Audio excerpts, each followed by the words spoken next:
오늘은 진짜인가 가짜인가 영상의 내용도 보셨지만 제목으로 은혜를 나누려고 합니다. 똑같은 밭에 곡식을 심어도 알곡이 있는가 하면 심지 않은 가라지가 있는 것처럼 우리의 믿음에도 진짜가 있고 가짜가 있습니다. 알고 보면 진짜가 있기 때문에 가짜가 있는 것이기도 합니다. 그것이 값비싼 것이면 것일수록 가짜는 더욱 있습니다. 명품이면 명품일수록 가품이 많은 것처럼 가짜는 진짜가 있기 때문에 사실이 있는 것입니다. 기독교에 이단이 많은 것도 기독교가 진정한 생명의 종교이기 때문에 그렇습니다. 진짜이기 때문에 가짜가 있는 것입니다. 중요한 것은 하나님께서 진짜와 가짜에 대하여 정확히 알고 계시다는 것입니다. 사실 하나님이 모르는 것이 있다고 하면 그는 이미 하나님이 아닙니다. 하나님은 모든 것을 알고 있습니다. 이것을 조직신학에서는 전지성이라고 합니다. 모든 것을 다 알고 계신다는 것입니다. 그렇습니다. 하나님은 모든 것을 알고 계십니다. 이 사계절과 이 모든 것을 만드신 분도 하나님이시고 이것을 경영하고 섭리하고 다스리는 분도 하나님이시기에 하나님이 모르는 것은 한 가지도 없습니다. 참새 2마리가 한 아사리온에 팔리는 것이 아니냐. 그러나 하나님 허락하심이 없이는 한 마리도 땅에 떨어질 수 없다고 말씀하십니다. 하나님이 모르는 것은 한 가지도 없습니다. 다윗은 시편 139편에서 고백했습니다. 여호와여, 주께서 나를 살펴보셨으므로 나를 아시나이다.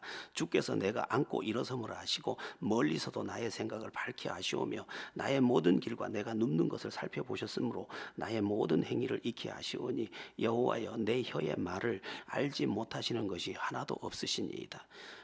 내가 앉아있는 것, 내가 일어선 것, 내 생각, 내가 누워있는 것, 내 행위들, 입술의 말까지 하나님이 모르는 건 한 가지도 없다는 것입니다.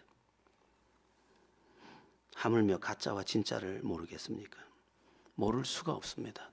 하나님은 정확하게 완전하게 알고 계십니다. 아이들도 자기를 좋아하는지 안 좋아하는지 제대로 압니다.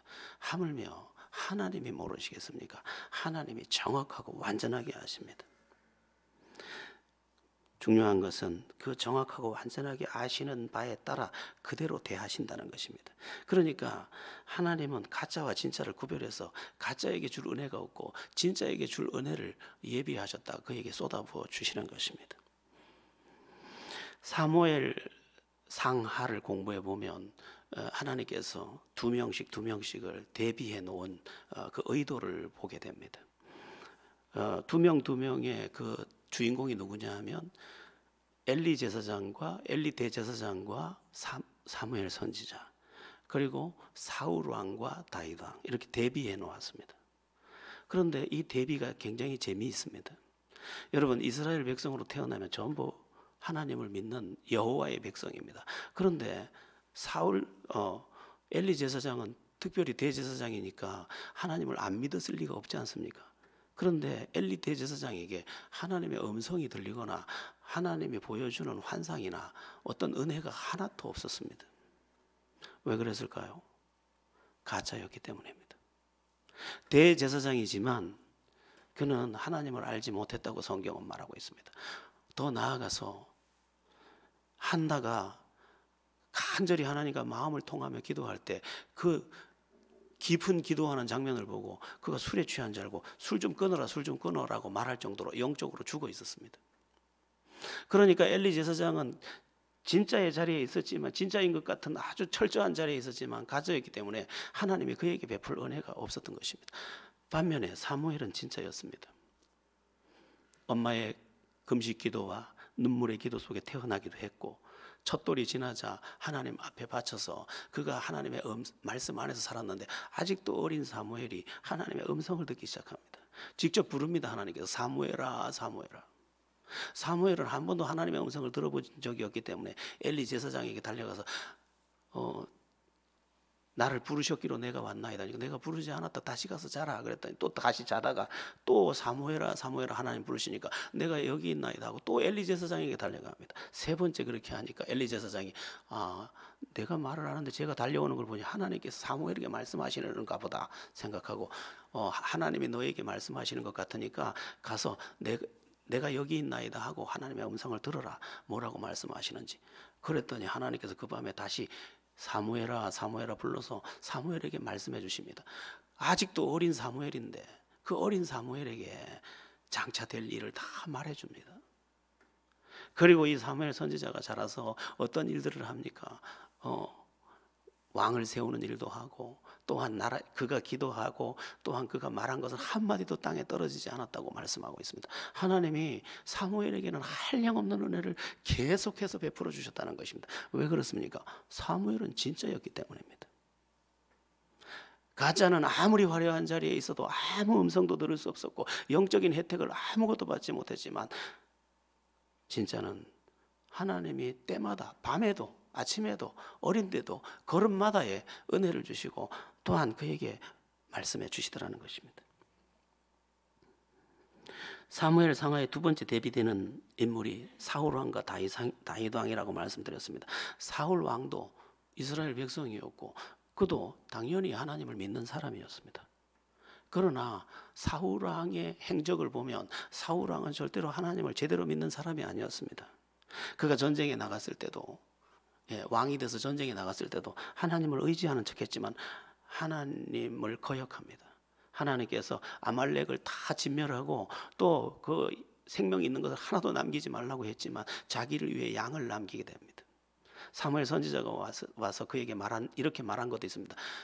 순종이 제사보다 낫고 거역하는 것은 사술의 죄와 같으니 왕이 여호와의 말씀을 버렸으므로 하나님도 당신을 버리셨나이다. 이렇게 말할 정도로 사무엘은 하나님을 믿는 것 같았지만 실제로는 진짜가 아니었던 것입니다. 그래서 그에게 음성이 가지를 않습니다. 나중에는 이 사울 왕이 다급하니까 심지어 엔돌이라고 하는 지역에 무당을 찾아가서 무당에게 자기를 의지합니다. 그런 가짜였던 것입니다. 가짜였기 때문에 그의 입은 매일 말합니다. 하나님께서, 여호와께서. 늘 사울도 그렇게, 사울 왕도 말했지만 그는 가짜였기 때문에 하나님의 음성을 한 번도 듣지 못했고 하나님의 은혜를 한 번도 경험하지 못했습니다. 그런데 사무엘 상서부터 등장하기 시작하는 아직도 어린 다윗은 하나님을, 아직도 어리었음에도 불구하고 하나님을 경험합니다. 그가 아직 키가 덜 자랐을 때 심지어 하나님의 도움을 받아서 블레셋 적군 그 거인, 누굽니까? 골리앗을 때려 눕히고 이스라엘을 구원합니다. 너는 칼과 단창으로 나에게 오지만 나는 만군의 여호와의 이름으로, 네가 모욕하는 만군의 여호와의 이름으로 내게 가노라 하고 가서 그를 물리쳐 버립니다. 그리고 하나님께서 다윗과 함께 했음을 보여줍니다. 다윗은 그 걸음마다 하나님의 은혜를 베푸시는데 성경은 뭐라고 말씀하시느냐? 다윗이 어디로 가든지 이기게 하시니라. 왜 다윗은 지금 매 순간마다, 그리고 모든 전쟁마다 하나님의 은혜로 승리하고 있습니까? 그는 진짜였기 때문에. 가짜와 진짜는 이렇게 전혀 다른 것입니다. 여러분, 그가 믿는 것처럼 보인다고 진짜 믿는 것이 아닙니다. 조금 전에 나온 저 이성호 목사의 이야기를 보십시오. 자기도 주일학교 교사도 하고 성가대도 하고 매주 열심히 가서 다 했는데 사실은 자기는 그때까지 가짜였다는 거예요. 왜 가짜였냐? 아직 하나님을 못 만났다는 거예요. 그런데 대학교 2학년 때 하나님을 만나고 나니까 이거였구나 하고 알게 되었고, 그때부터 진짜 신앙인이 되고, 진짜 신앙인이 돼서 하나님 앞에 자기를 드리기 시작했더니 하나님이 일마다 때마다 역사하시더라는 거예요. 저분은 엄청난 사람입니다. 지금 아주 그냥 다음 세대의 그 차세대 주자로 각광받고 있습니다. 왜 저 사람이 저렇게 쓰임받을 수 있었느냐? 왜 저 사람이 은혜를 고백할 수 있었느냐? 가짜에서 진짜로 바뀌었기 때문입니다. 저 사람이 지금 회개밖에 하나님을 만나는 길이 없습니다. 진짜가 되는 길이 없습니다. 이런 이야기도 했는데 사실은 이건 동시적인 사건입니다. 구원의 서정을 9가지로 구분하는데 소중, 회신, 칭수, 성변, 영이라고 합니다. 그 중에서 이제 한자로 되어 있는 건데 거듭남, 중생이라고 합니다. 회심, 돌아섬, 신, 믿어지는 거예요. 칭, 의롭다함을 받았느니라. 이렇게 이 사건이 동시에 일어납니다. 성령이 그에게 역사하면서 내가 다시 태어나고 회개가 일어나고 믿어지고 내가 의롭다함을 받은 것이 내 안에 확증되면서 내가 진짜의 걸음을 행진하게 되는 것입니다. 이 사람이 그걸 경험한 것입니다. 이성호 목사가 이런 이야기를 하고 있지 않습니까? 의외로 가짜가 아주 많습니다. 이렇게. 왜냐하면 자기하고 똑같은 사람은 자기는 많이 봤거든요. 자기처럼 예수 믿는 척하면서 술 먹고, 자기처럼 예수 믿는 척하면서 딴짓 다 하고, 그러면서도 주일은 딱 지키고 11조 다 하고 다 하는데, 심지어 봉사까지 다 하고 다 하는데, 자기가 가짜라는 것을 진짜가 되고 나서 알게 되었다. 그러므로 나는 가짜였습니다. 그게 그 주제, 메시지 주제가 뭐냐? 나는 20년 동안 가짜였습니다. 엄마도 속였고, 부모님 다 속였고, 성도들 다 속였고, 하나님까지 속이면서 나는 가짜로 살았습니다. 그때 나는 아무 은혜도 없었습니다. 내가 진짜고 되고 나니까 지금 모든 것이 은혜입니다라고 고백하고 있는 것입니다. 여러분, 진짜일 때만 그게 믿음입니다. 여러분, 여기에 두 개의 반지가 있다고 합시다. 이건 진짜고 이건 가짜예요. 보기에는 똑같습니다. 그러나 이 두 가지를 들고 가면 이것을 뭐 값을 쳐서 팔려고 할 때 가져가면 하나는 쓰레기통에 들어가고 하나는 귀빈실로 영접해서 그것에 몇 캐럿이나 되는지 따지고 우리를 존귀하게 대하는 것입니다. 가짜와 진짜는 겉이 같다고 같은 게 아니에요. 오늘날 저는 그런 생각을 합니다. 지금 코로나를 맞고 있는 이때가 언제냐? 옥석을 가리는 시간이다. 그게 돌인지 그게 옥인지 지금 구분하는 시간이래요. 가짜와 진짜가 갈라지는 시간인데 우리는 이때 물어야 합니다. 그럼에도 불구하고 나는 하나님의 사람인가? 이게 중요하다는 것입니다. 왜냐하면 가짜로도 그럴듯하게 살 수 있지만 진짜가 아니면 절대로 누리지 못하는 하나님의 은혜가 있다는 것을 우리는 잘 알아야 하는 것입니다. 오늘 본문에 세 부류의 사람들이 등장을 합니다. 첫 번째는 아벨과 가인입니다. 그런데 여기 아벨과 가인에 대한 이야기가 오늘 본문 4절을 한번 보시기 바랍니다. 4절 우리 4절 본문 다시 합독합니다. 믿음으로 아벨은 가인보다 더 나은 제사를 하나님께 드림으로 의로운 자라 하시는 증거를 얻었으니 하나님이 그 예물에 대하여 증언하심이라. 그가 죽었으나 그 믿음으로써 지금도 말하느니라. 아멘. 하나님께서 아벨의 제사는 받고 가인의 제사는 받지 않았다고 말씀하고 있고요.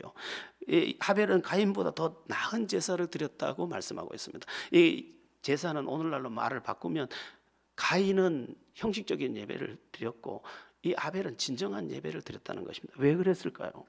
왜 아벨은 진정한 예배자가 되었고 왜 가인은 형식적인 예배자가 되었을까요? 그 믿음이 아벨은 진짜였고 가인은 가짜였기 때문입니다. 누가 진실로 믿느냐? 그것은 내 마음이 진실로 믿고 싶어서가 아니라 진짜가 되면 진실로 그분을 예배할 수밖에 없습니다. 오늘 예배를 가볍게 여기는 것은 내 자체가 이미 가짜이기 때문에 그렇습니다. 오늘날 어떤 사람들이 왜 형식적 예배에 그칩니까? 제가 우리 신학원에 강사회가 있어서 갔더니 어떤 목사님이 그러시는 거예요. 우리 교회는 새벽기도 한 분 옵니다. 근데 그분이 멀리 살아서 제가 운행을 해서 모셔다가 그분 한 분 놓고 새벽 기도회를 인도하는데 그분은 새벽 기도 인도하는 내내 잡니다. 어떻게 해야 됩니까? 이렇게 묻는 거예요. 이거 계속 해야 됩니까? 말아야 됩니까? 이렇게 묻더라고요.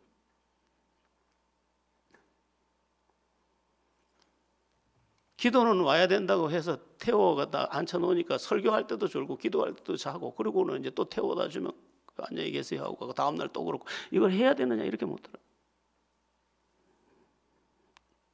여러분 진짜는 그럴 수 없습니다.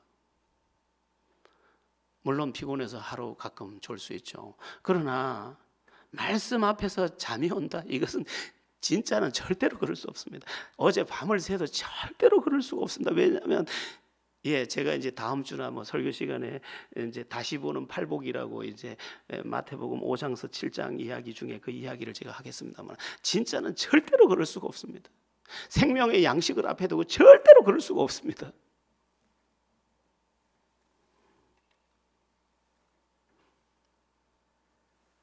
진짜만 하늘나라도 들어가고 진짜만 은혜 안에 거하고 진짜만 하나님의 음성을 듣고 진짜만 하나님의 지키심과 인도하심과 또한 책임져 주심 안에 살 수 있음을 잊지 마시기 바랍니다. 5절에 나오는 에녹은 어떻습니까? 에녹 이야기를 우리 5절 본문인데 5절을 한번 합독해 보겠습니다. 합독합니다. 믿음으로 에녹은 죽음을 보지 않고 옮겨졌으니 하나님이 그를 옮기심으로 다시 보이지 아니하였느니라.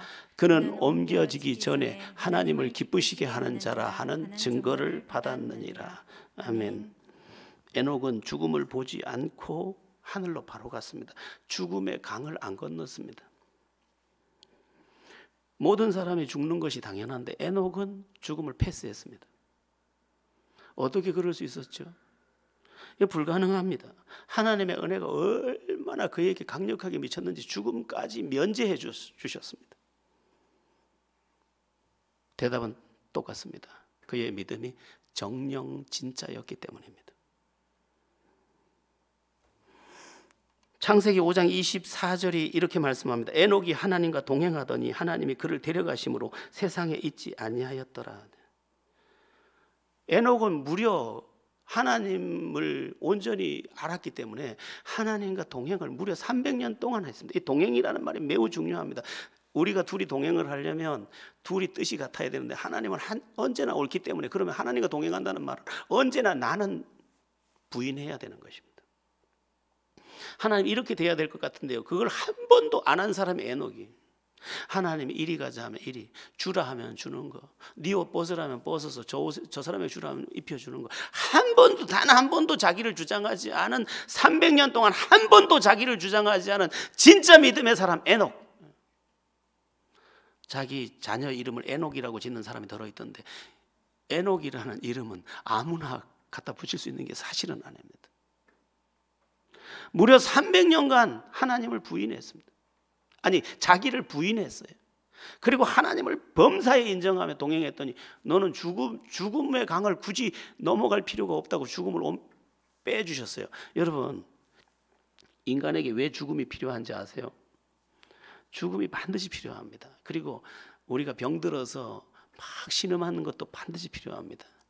아까 제가 9가지 구원의 서정을 말씀드렸는데, 소중해신 칭수성견령 이렇게 제가 말씀드렸는데, 마지막 인간이 아무리 거룩하게 돼도 아직도 찌꺼기가 남아 있습니다. 그래서 하나님께서 죽음을 통해서 그의 남아있는 모든 것을 소멸시킵니다. 그리고 그 마지막 그 질병의 자리, 그 침대에 외롭게 누워서, 그리고 언제 죽을지 모르는 두려움 앞에 이렇게 누워 있으면서 회개하면서 자기를 정결하게 합니다. 그리고 죽을 때 우리의 몸이 이제 우리의 모든 것이 소멸되면서, 그때 마지막 단계를 거치는데, 그 마지막 단계를 거치면서 우리가 소멸되고 불에 타듯이 소멸되면서 이제 영화의 단계로 들어가게 됩니다. 그래서 반드시 우리는 병들어서 죽어야 되고 어떤 일을 당해서 죽어야 되는 것입니다. 그런데 여기 에녹은 죽음을 통과하지 않고도 영화에 들어갈 수 있는 상태에 이르렀기 때문에 옮겨가신 것입니다. 여러분, 진짜 믿음은 얼마나 엄청난 것을 불러오는지 모릅니다. 여러분, 죽지 않는 사람이 있을 수 있다는 게 있을 수 있습니까? 그런데 그 진짜 믿음은 그런 엄청난 일들을 이루어내더라는 거예요. 우리의 믿음이 진짜가 되고 그 믿음이 우리의 삶의 실제가 돼서 우리를 움직일 때 우리는 어마어마한, 우리가 상상할 수 없는 하나님의 은혜 안에 들어간다는 것을 에녹이 말해주고 있는 것입니다. 오늘 본문의 세 번째 주인공 노아는 어떻습니까? 7절을 보겠습니다. 7절을 합독합니다. 시작. 믿음으로 노아는 아직 보이지 않는 일에 경고하심을 받아 경외함으로 방주를 준비하여 그 집을 구원하였으니 이로 말미암아 세상을 정죄하고 믿음을 따르는 의의 상속자가 되었느니라. 아멘. 노아는 어느 날 600세 되던 해에 하나님의 명하심을 받습니다. 아니, 600세 되던 해 홍수 심판이 있었고 하나님의 명하심을 받습니다. 내가 이 세상의 죄악을 보고 이 세상을 심판하기로 결정했다. 너는 방주를 예비해라. 그래서 방주를 만드는데 무려 120년 동안 만듭니다. 그러면 여러분, 얼마나 어려웠겠습니까? 120년 동안 자식들은 커서 말을 듣지 않고 자식들 나름대로 아버지가 은혜 받았지 우리가 은혜 받았습니까? 아버지만 믿든지 우리는 왜 맨날 방주 만들려고 합니까? 우리 친구들 지금 저 파티한다고 저 보세요 저렇게 우리는 왜 매일 요즘 아이들도 그럴 거 아닙니까? 왜 엄마 믿으면 엄마 믿음이지 왜 우리까지 교회 데리고 가가지고 매일 뭐 성경 말씀 들어라 기도해라 왜 그러는데요 하고 아이들의 불만이 많을 법한 이 노아의 상황입니다. 그런데 120년 동안 그 말을 다 물리치고 아니야 하나님이 선악간 심판하셔. 하나님은 심판하셔. 우리는 방주를 예비해야 돼. 방주를 만들어야 돼. 믿음으로 살아야 돼. 그것을 계속 강조하면서 부인은 뭐라고 얘기했습니까? 아니 당신은 그렇게 하나님 말씀밖에 모릅니까? 저 집 보세요. 저 오늘도 파티하네 저기.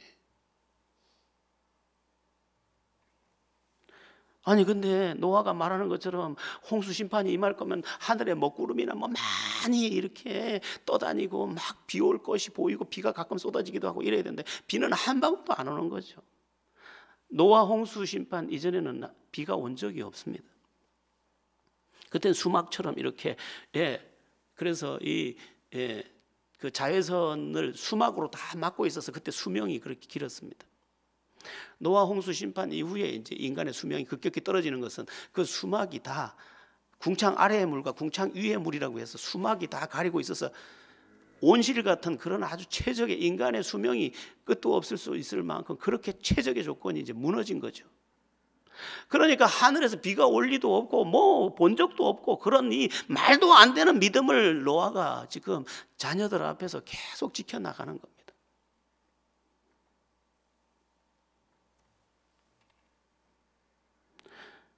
시험거리가 많은 신앙생활이었죠. 근데 노아는 바보처럼 꿋꿋하게 계속 믿음의 길 그거 아니요. 믿음으로 이것을 끝까지 해야 돼. 그래서 결국은 어떻게 됩니까? 나중에 노아가 600세 되던 해에 홍수 심판이 임하고 그 홍수 심판은 하늘 궁창 그 하늘 위의 물이 다 창문을 열면서 쏟아지면서 온 세상이 전부 물 심판 안으로 들어가고 자기들은 방주 안으로 들어가서 자기와 자기 가족을 전부 구원합니다. 노아는 어떻게 120년 동안 이 어려운 것들을 감당할 수 있었을까요? 그 믿음이 진짜였기 때문입니다. 여러분 진짜만 감당하는 거예요. 가짜는요 하다가 다 내팽개쳐야 되는 거예요. 자식 말도 들어야 될 거 아니야. 남편 말도 들어야 될 거 아니야. 현실을 생각해야 될 거 아니야. 그러나 노아는 진짜였기 때문에 안 되는 거예요. 엉엉 울면서 빌었을지도 몰라. 여보 제발 좀 우리 애들 좀 챙겨주세요. 우리 믿음으로 살아야 합니다. 왜 자기는 진짜니까.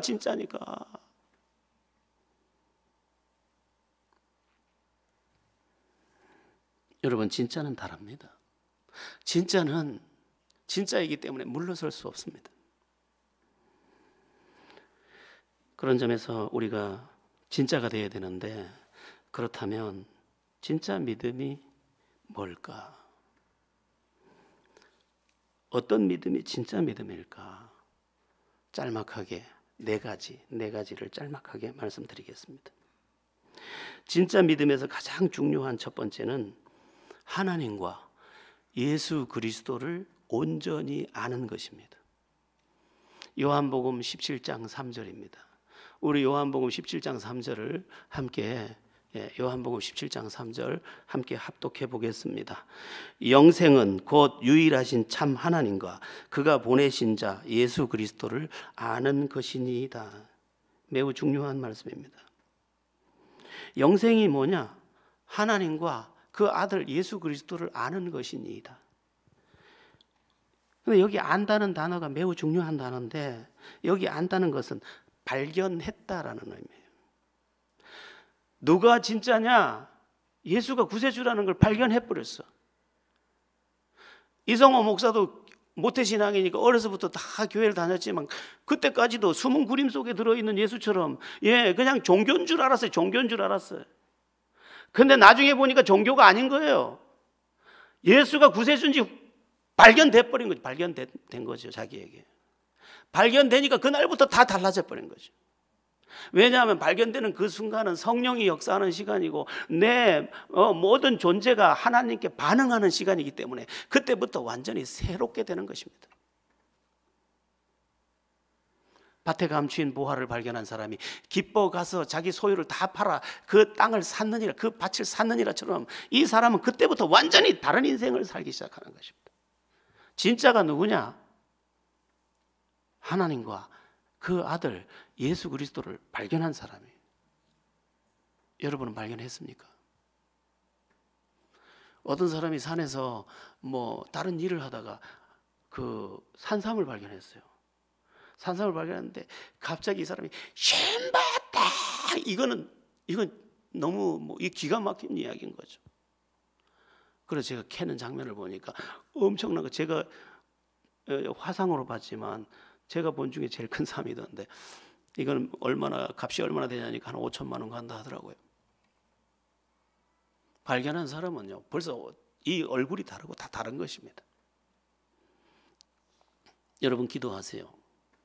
여러분 자신이 만약 주님을 발견하지 못했다면 주여 나로 주님을 발견하고 알게 하소서.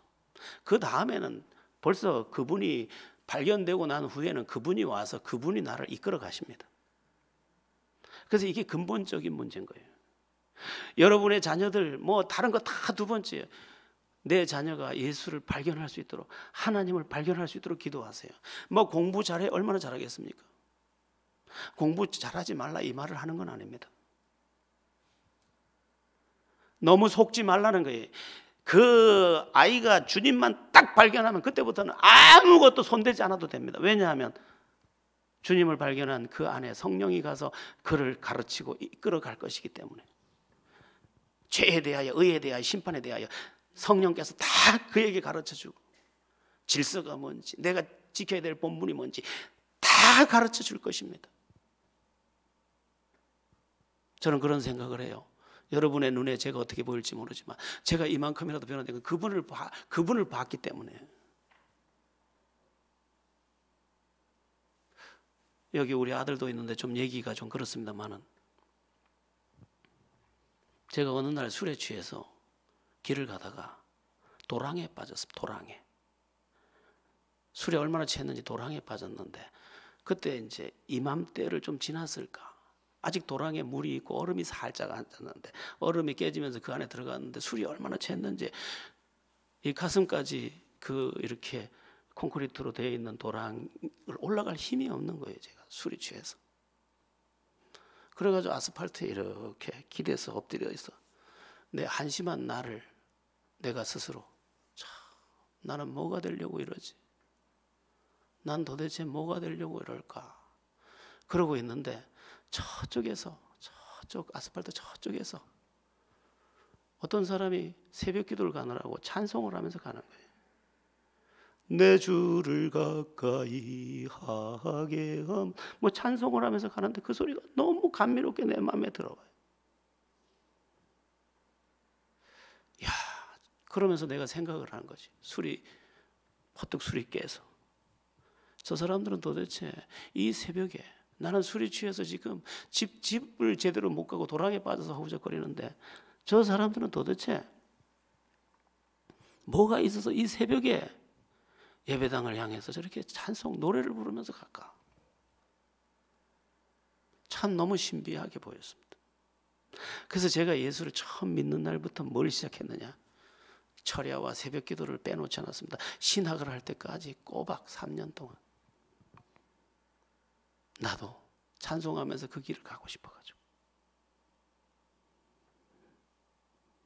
여러분, 주님을 발견하지 않으면 우리는 도랑에 빠질지 어디에 빠져서 죄에 빠질지 무엇에 붙잡혀서 허덕일지 우리는 아무도 알 수 없습니다.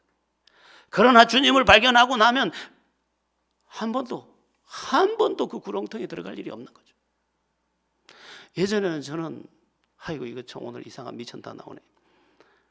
파출소를 자주 갔습니다. 왜냐하면 술 취해서 싸우다 보면 늘 가는 데가 파출소예요. 그래서 저는 속으로 이런 생각을 해서 파출소가 참 꼭 필요하구만. 그런데 지금은 아무 필요가 없어요. 경찰서도 아무 세상에 법이 나랑 필요 없어요. 왜냐하면 법 위에 내가 살고 있어요. 주님을 알고 나니까 다른 게 다 알아져 버렸어요. 무엇이 아름다운 삶이며 고귀한 것인지 알아져 버렸어요. 주님을 아는 날 다 알아져 버렸어요. 그리고 계속 알아가고 있어요. 진짜는 하나님과 그 아들 예수 그리스도를 아는 것입니다. 발견했어요. 그러면서 나도 발견돼 버렸어요. 그리고 인생이 뭔지도 발견해 버렸어요. 그래서 답이 있는 길을 가게 되는 것이죠. 여러분의 삶이 주님을 발견해서 답이 있는 삶의 길을 걸어갈 수 있기를 축원합니다. 진짜 믿음이 또 뭐냐? 살아계신 하나님을 온전히 의지하는 것입니다. 시편 37편 5절에서 6절입니다. 제가 읽어드리겠습니다. 여기 나왔네요. 같이 합독해 보겠습니다. 내 길을 여호와께 맡기라. 그를 의지하면 그가 이루시고 내 의를 빛같이 나타내시며 내 공의를 정오의 빛같이 하시리로다. 아멘. 시편 37편은 다윗의 시인데 앞에 말씀드렸듯이 다윗은 정말 하나님을 온전히 의지했습니다. 자기 생각을 의지할 수 있을 법한 순간에도 절대로 자기 생각을 의지하지 않습니다. 어떤 날은 적들이 쳐들어오는데 하나님께서 말씀을 하시지 않아서 움직이지를 않습니다. 그리고 하나님께 기도합니다. 내가 지금 적들이 쳐들어오는데 발자국 소리까지 들리는데 어떻게 할까요? 했더니까 뽕나무 밭에서 발자국 소리가 날 때 일어서라고 말씀합니다. 얼마나 정확하게 하나님의 음성이 들렸는지 몰라요. 그런데 그 아슬아슬한 순간에도 뭐를 합니까? 하나님을 온전히 의지하는 거죠. 끝까지 자기 꾀를 안 쓰는 겁니다. 하나님을 계속 신뢰하고 의지하는 거예요. 하나님께서 말씀하실 거야. 하나님 빨리 말씀하셔요. 지금 적들의 발자국 소리가 들립니다. 하나님 어떻게 할까요? 아니, 다윗은 백전의 용사입니다. 그런 전쟁으로 뼈가 굵은 사람이에요. 아직 소년이었을 때부터 전쟁터에 나갔던 사람이에요. 그래서 자기 방식으로 얼마든지 싸울 수 있지만 그렇게 하지 않아요. 하나님을 의지합니다. 지금 그 순간도. 그게 믿음이에요, 여러분. 위기가 없는 게 아니에요. 다윗이 얼마나 다급했겠어요. 적들의 발자국 소리가 들리니까. 사울 왕에게 쫓겨갈 때도 마찬가지예요. 어떻게 가다 보니까 이래 항아리 모양의 땅으로 도망을 가서 사울 왕이 생각했어요. 너는 이젠 잡혔다. 왜냐하면 호리병처럼 생긴 그 땅 안에 있으니까 가서 움켜쥐면 끝나는 거예요. 그런데 그때도 다윗은 하나님을 의지합니다.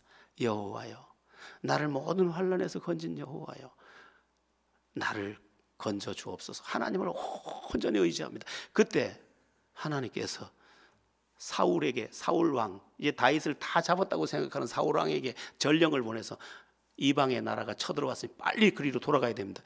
코앞에 다윗을 두고 돌아갑니다. 다음에 잡을 수밖에 없다고 돌아가. 하나님은 완전히 다윗의 편이 돼 주셨는데 다윗이 뭘 했다고요? 하나님을 온전히 신뢰하고 의지했다고요. 여러분, 성경이 지금 오늘 본문이 뭐라고 말합니까? 37편이 그를 의지하면 그가 이루시고. 다윗은 이 사실을 신뢰했습니다. 그러니까 하나님을 의지할 줄 아는 사람이 진짜예요. 우리의 실수가 뭐예요? 하나님을 의지하지 않는 것입니다. 왜? 우리는 온전히 진짜가 아닌지 모릅니다. 우리는 지금도 내 머리를 믿고 있습니다. 우리는 지금도 내 경험을 믿고 있습니다. 그런데 살고 나니까 작년이나 올해나 똑같아.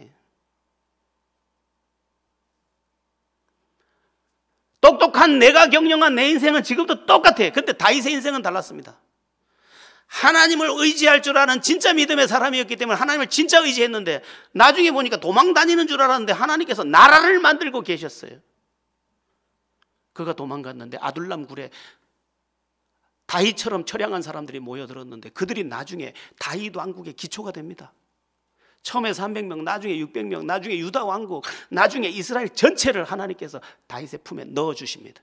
그러니까 쫓겨가는 줄 알았는데 하나님을 의지하는 그를 하나님께서 계속해서 붙잡으셨고 쫓겨가는 줄 알았는데 하나님께서 나라를 만들고 계셨고 그 나라를 다윗의 품에 통째로 안겨주신 것입니다. 그래서 유다 왕으로 7년, 이스라엘 전체, 유다와 이스라엘 전체 왕으로 33년, 40년 왕정을 누리게 됩니다. 그리고 자기에게서 끝나지 않고 자기 아들에게 대를 물려 왕이 되게 하고 그 왕은 영원한 왕이 되게 해서 다윗의 자손 예수 그리스도의 세계라, 영원한 왕을 후손으로 두고 영원한 왕으로 다윗의 별이 빛나고 있는 것입니다. 하나님을 진짜 의지하는 것, 하나님만 의지해서는 안 될 것 같은 지금도 하나님을 의지하는 것, 그게 진짜예요. 진짜. 여러분, 하나님을 정령 의지하십시오. 그러면 다윗이, 어린 다윗이 골리앗도 이겼던 것처럼, 목동이 왕이 되는 것처럼 우리의 인생에도 하나님의 기적이 함께할 줄로 믿습니다. 진짜 믿음이 또 뭐냐? 어떤 거냐? 하나님의 말씀과 그 뜻에 순종하는 것입니다. 사무엘상 15장 22절에서 23절입니다. 우리 사무엘상 15장 22절에서 23절 합독해 보겠습니다. 시작. 사무엘이 이르되 여호와께서 번제와 다른 제사를 그의 목소리를 청종하는 것을 좋아하심같이 좋아하시겠나이까. 순종이 제사보다 낫고 듣는 것이 수량의 기름보다 나으니 이는 거역하는 것은 점치는 죄와 같고 완고한 것은 사신 우상에게 절하는 죄와 같음이라. 왕이 여호와의 말씀을 버렸으므로 여호와께서도 왕을 버려 왕이 되지 못하게 하셨나이다 하니. 아멘.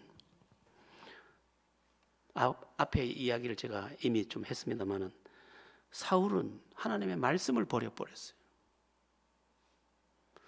자기가 왕인데 하나님의 말씀을 버렸어요. 사무엘 선지자가 와서 말해요. 순종이 제사보다 낫고 거역하는 것은 사술의 죄와 같은데 왕께서 여호와의 말씀을 버렸으므로 여호와께서 당신도 버렸습니다. 사울왕은 진짜가 아니었던 거죠. 그런데 다윗은 진짜였기 때문에 하나님께 순종했고 하나님을 의지했고 그 말씀에 순종했습니다. 여러분, 굉장히 중요한 영적 공식 하나가 뭐냐면 기적의 공식인데, 기적의 공식은 하나님의 말씀을 순종할 때 기적이 대체로 일어나더라는 것입니다. 요단강이 갈라진 이야기, 여리고가 무너진 이야기, 말도 안 되는 명령이지만 그 명령이 내 인생에서 순종으로 내게 들어올 때 내 인생에 기적이 일어나 버리더라는 거예요. 어느 날 어떤 맹인을 만난 예수님께서 그 눈에 진흙을 이겨 발라주시고 실로암 연못에 가서 씻으라 하더니 가서 씻었더니 보게 되었더라. 그 말씀에 순종했더니 평생 맹인이 눈을 확 떠버렸대. 열 문둥이가 지나가는 예수님을 향해서 다윗의 자손이여 우리를 불쌍히 여기소서 하기에 예수님께서 말씀하셨습니다. 너희 몸을 제사장에게 가서 보이라. 이 말은 이런 말이에요. 너희 고침 받았으니까 가서 지금 우리는 의사에게 가서 진단을 받고 코로나 확진됐는지 안 됐는지 검사 받지만 그때는 어디 가서 받습니까? 제사장에게 가는 거지. 제사장이 보고 너희는 깨끗하니까 집으로 돌아가라 이렇게 진단을 해주는데 너희 나았으니까 가보라는 거예요. 그런데 가는데 아직도 자기 몸이 문둥이에요. 도착해서 보니까 도착해서 검사 받는데 이쪽 방에 있다가 이쪽 방에 지금 제사장 앞으로 가는 순간 깨끗이 나음을 받았어요. 순종이 기적이에요. 우리는 오늘 너무 똑똑한 삶을 살고 있습니다.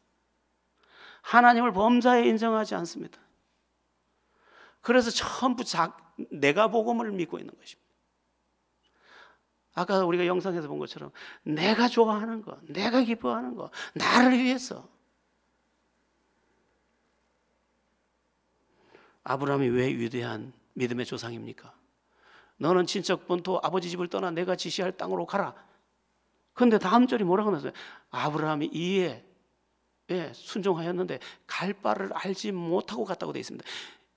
자기는 한 번도 안 가본 길이에요. 그런데 순종했다는 거예요. 나중에 이 아브라함이 또 어떻게 합니까? 네 독자 이삭을 번제로 드리라. 이건 말도 안 되는 이야기예요. 그러나 순종했더라. 그랬더니 자식을 번제단에 올려서 이제 하나님께 바치려고 하는데 하나님께서 수량을 준비했다가 그를 주고 그 이삭을 살려서 그 앞에 나타내시는데, 이 준비된 수량은 장차 오실 그리스도, 우리가 죽어야 되지만 우리 대신 죽을 그리스도를 세상에 예수님 오시기 수천 년 전에 모리아산에서 순종하다가 장차 양으로 오실 예수를 만나는 사건을 경험하게 되는 것입니다. 순종, 여러분의 생각의 순종, 여러분의 감정의 순종, 여러분의 나쁜 상처의 순종, 그거 다 여러분을 허무는 일입니다. 참 이상한 사람들 많습니다. 자기 나쁜 기분에 자꾸 순종을 해. 마귀가 속이는지도 모르고. 성령을 소멸하는 것 중에 상한 감정이 있거든요. 마음이 상하면 성령이 소멸돼. 왜냐하면 내 안에 있는 성령이 위축을 당하는 것입니다. 여러분의 믿음이 거역하는 가짜가 아니고 하나님의 말씀이면 아멘. 황소를 드림보다 아멘이 더 강력하다니까요. 여러분의 삶 속에 순종이, 진짜 믿음의 순종이 있어서 기적도 동반하는 은혜를 누리기를 축원합니다. 예, 네 번째, 마지막 네 번째인데, 진짜 믿음이 뭐냐? 하나님이 기뻐하시는 일을 행하는 것입니다. 요한복음 8장 29절입니다.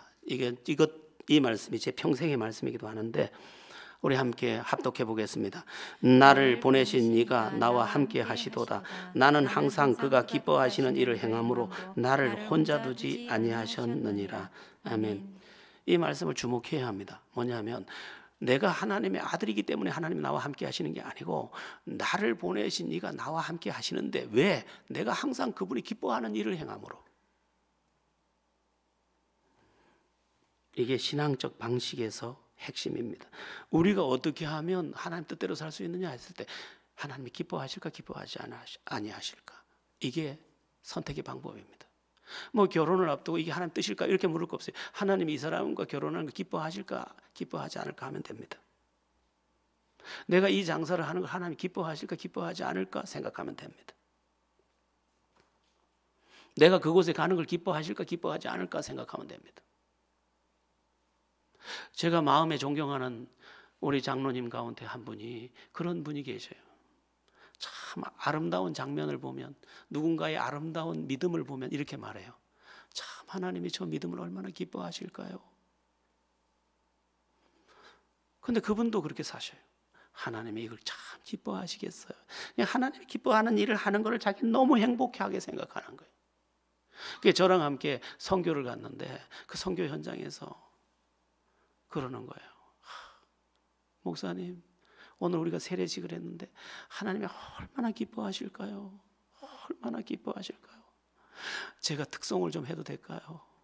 그러면서 그 메콩강 앞에서 특송을 이제 막 하시더라고요. 너무 기뻐서 어쩔 줄을 몰라요. 하나님이 얼마나 기뻐하실까요? 저 아이들의 눈동자를 보면서 얼마나 기뻐하셨을까요? 네, 목사님이 제일 마지막에 세례 준 그 자매는 그 눈이 그렁그렁해서 눈물인지 또 바닷물인지 모를 물에 뒤집어 씌워서 울면서 나오는데 제가 너무 기뻤습니다. 감격했어요. 하나님 얼마나 기뻐하실까요? 그분은 삶도 그렇게 살아요. 하나님이 얼마나 이걸 기뻐하실까? 그래서 자기는 하나님 기뻐하시는 것을 생각하면 너무 기쁘다는 거죠. 화낼 일이 있을 때도 하나님이 기뻐하시는가? 유혹이 올 때도 하나님이 기뻐하실까? 그러면 넘어짐이 없습니다. 그런데 진짜는 그 기준에서 생각할 수밖에 없다는 것입니다. 여러분, 하나님이 기뻐하시는 편에 속하십시오. 그러면 하나님이 기뻐하심이 여러분의 영혼에 미치고 여러분의 영혼도 기뻐지고 하나님과 여러분이 더불어 기뻐하는 그것 속에 찬란한 은혜의 계절이 여러분의 인생 가운데 들어오게 될 것입니다. 시계를 보니까 요 정도에서 정리해야 되겠는데 본문 6절을 읽고 설교를 마치겠습니다. 본문 6절은 굉장히 중요한 요절이지요. 우리 히브리서 11장 6절입니다. 합독합니다. 믿음이 없이는 하나님을 기쁘시게 하지 못하나니 하나님께 나아가는 자는 반드시 그가 계신 것과 또한 그가 차기를 찾는 자들에게 상 주시는 이심을 믿어야 할지니라. 아멘. 믿음, 우리의 믿음을 하나님이 기뻐하십니다. 믿음이 없이는 하나님을 기쁘시게 할 방법이 없어요. 그런데 그 믿음으로 행하는 모든 것을 하나님이 기뻐하신다는 거예요. 그리고 그에게 상을 주신다는 것입니다. 우리 권우택 지사님이 신약 구약을 이독했다고 올려놨길래 제가 옛날 생각이 나서 빨간 동그라미 5개요 이렇게 썼는데, 우리 초등학교 때 왜 이렇게 뭐 숙제해가면 선생님이 뭐 색연필을 좀 한 바퀴만 더 돌려주면 좋은데 한 3바퀴 반 돌려주거나 4바퀴 돌리거나 이래놨잖아요. 5바퀴 탁 돌린 거 보면 너무 기분이 좋은데 거기다가 토끼 그림까지 해서 참 잘해서 팍 찍어주면 너무 행복하잖아요. 그래서 그 마음으로 제가 우리 권은택 집사님 빨간 동그라미 5개 이렇게 했는데, 하나님은 우리에게 빨간 동그라미 5개를 어떻게 쳐주느냐, 네 믿음을 보고, 네 진짜 믿음으로 사는 그 모습을 보고 동그라미 5개에다 그 옆에다가 참 잘해서 해가지고 별까지 그냥 넣어가지고 많은 사람을 옳은 대로 돌아오게 한 자는 궁창의 별과 같이 영원토록 비추리라. 우리를 빛난 인생으로 만들어주는 줄로 믿습니다. 여러분, 진짜 하면 됩니다. 가짜는 아무 혜택이 없습니다. 그건 어차피 생명이 아니기 때문입니다. 그러나 진짜는 하나님의 풍성한 은혜를 지금도 누릴 수 있습니다. 야베스 시대에는 하나님의 은혜를 아무도 누리는 자가 없었지만 야베스는 진짜였기 때문에 야베스의 기도가 그대로 상달되고 그대로 응답을 누렸습니다. 지금도 은혜가 없는 것처럼 여기는 수많은 사람들이 있고 그저 예배에 참여하는 게 다한 것처럼 여기는 사람들이 있지만, 지금도 하나님은 온전히 살아계셔서 진짜 믿음의 사람을 향하여 은혜를 베푸시는 줄 믿으시기 바랍니다. 여러분의 믿음이 진짜가 되어 행복한 노래를 부르기를, 그리고 하나님께 영광 올려드리기를 예수 이름으로 축원합니다.